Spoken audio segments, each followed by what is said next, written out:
Muito provavelmente você já deve ter se perguntado se existem evidências, provas e fatos de que o povo de Israel estiveram no território egípcio e se os egípcios mencionaram eles em seus textos.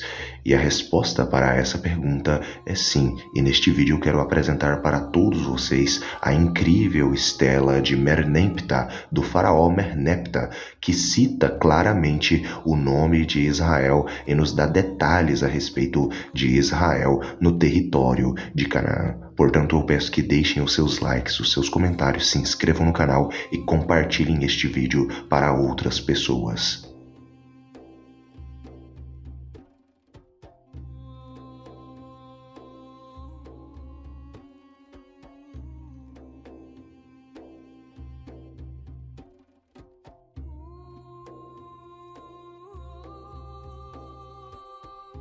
A incrível descoberta da estela de Merneptah é uma das joias raras da arqueologia e da egiptologia que citam aí o povo de Israel e citam curiosamente o povo de Israel já estabelecido na terra de Canaã, mas não estabelecido totalmente como um reino, onde basicamente não tinham um rei. A estela de Merneptah não só prova o êxodo, como também prova a data cronológica do êxodo, que muito provavelmente, graças à estela de Merneptah, nós podemos dizer que o êxodo aconteceu aí por volta do século XIV a.C., isto é, há 3.400 anos atrás. A estela de Merneptah, também conhecida como a estela de Israel ou estela da vitória do faraó Merneptah, é uma inscrição de Merneptah, um faraó do Antigo Egito que reinou de 1213 a 1203 a.C., descoberta aí por Flinders Petrie em Tebas em 1896, agora está alojada no Museu Egípcio no Cairo. O texto é em grande parte um relato da vitória de Merneptah sobre os antigos líbios e seus aliados, mas as últimas 3 das 28 linhas tratam de uma campanha separada no território de Canaã, então parte das possessões imperiais do Egito. Às vezes é chamada de estela de Israel, porque a maioria dos estudiosos traduzem um conjunto de hieróglifos na linha 27 como Israel. Traduções alternativas foram propostas, mas nenhuma foi aceita, visto que realmente se tratava do povo de Israel no território de Canaã. A estela de Merneptah representa a primeira referência textual a Israel, ao povo de Israel, e uma das únicas referências do Antigo Egito para o povo de Israel explicitamente, mas também existem várias outras referências aí arqueológicas aí que se referem ao povo de Israel, como por exemplo os povos Xaxu, que são povos irmãos dos israelitas, e também os próprios Ixos, visto que os semitas, isto é, os israelitas, eram ali Ixos no território de Israel. A estela de Merneptah é uma das 4 inscrições conhecidas da Idade do Ferro que datam da época que mencionam o antigo Israel pelo nome, sendo as outras a estela de Messa, a estela de Tel Dan e também os monólitos de Kurk. Ou seja, além da estela de Merneptah, aí na Idade do Ferro, nós também temos várias outras estelas e inscrições, como a estela de Messa, a estela de Tel Dan e também os monólitos de Kurk, que vão citar explicitamente o povo de Israel. Muitos estudiosos acreditam que a estela de Merneptah é a descoberta mais famosa aí do especialista Petrie, uma opinião com a qual o próprio Petrie concordou.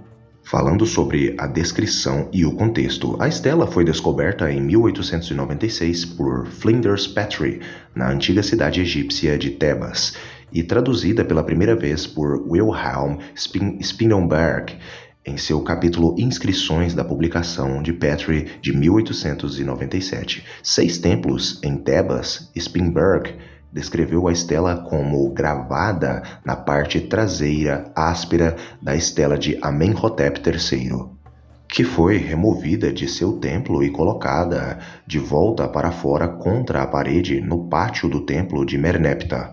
Devido à superfície áspera e ao corte ruim, as leituras em muitos lugares exigem um exame cuidadoso. A cena no topo mantém sua coloração original de amarelo, vermelho e azul. Amon é mostrado dando uma espada ao rei, que é apoiado por Mut de um lado e por Khomossu do outro. Agora, na coleção do Museu Egípcio do Cairo, a estela é uma laje de granito preto com mais de 3 metros, 10 pés de altura, e a inscrição diz que foi esculpida no 5º ano de Merneptah da dinastia 19. A maior parte do texto glorifica as vitórias de Merneptah sobre os inimigos da Líbia e seus aliados do povo do mar. As 2 linhas finais mencionam uma campanha em Canaã, onde Merneptah diz que derrotou e destruiu Askelon, Gezer e Onam e também lutou contra Israel. O Egito foi o poder dominante na região durante o longo reinado do predecessor de Merneptah, Ramsés II, mas Merneptah e um de seus sucessores mais próximos, Ramsés III, enfrentaram invasões significativas. Os problemas começaram no 5º ano de Merneptah, em 1208 a.C., quando o rei libiano invadiu o Egito pelo oeste em aliança com vários povos do norte. Merneptah obteve uma grande vitória no verão daquele ano, e a inscrição é principalmente sobre isto. As linhas finais tratam de uma campanha separada no Oriente Médio, onde algumas das cidades cananeias se revoltaram. Tradicionalmente, os egípcios se preocupavam apenas com cidades, então o problema apresentado por Israel deve ter sido algo novo, possivelmente ataques aos vassalos do Egito em Canaã. Merneptah e Ramsés III lutaram contra seus inimigos, mas foi o início do fim do controle do Egito sobre Canaã. A última evidência da presença egípcia na área é o nome de Ramsés IV, isto é, em 1141 a 1133 a.C., escrito na base de uma estátua de Megido. Agora falando mais a respeito da referência a Israel. Petrie chamou Wilhelm Spierenberg e um filólogo, caso alemão, de sua equipe arqueológica para traduzir a inscrição. Spierenberg ficou intrigado com um símbolo no final, o de um povo ou tribo que Merneptah, também escrito Merneptah, havia vitoriosamente derrotado, Isiriar. Petrie rapidamente sugeriu que se lesse Israel. Spierenberg concordou que esta tradução deveria estar mais correta. Os reverendos não ficaram satisfeitos, comentou Petrie no jantar daquela noite. Petrie, que percebeu a importância da descoberta, disse: "Essa estela será mais conhecida no mundo do que qualquer outra coisa que eu tenha encontrado." A notícia de sua descoberta virou manchete quando chegou aos jornais ingleses. A linha que se refere a Israel está abaixo, mostrada ao contrário, para corresponder à tradução. O original egípcio está escrito da direita para a esquerda, em escrita hieroglífica. A respeito da interpretação da estela e a menção de Israel. A estela de Merneptah é considerada a primeira referência extra-bíblica no antigo Israel, na história antiga, e é amplamente considerada autêntica e verdadeira, e fornece aí informações relevantes históricas a respeito de Israel.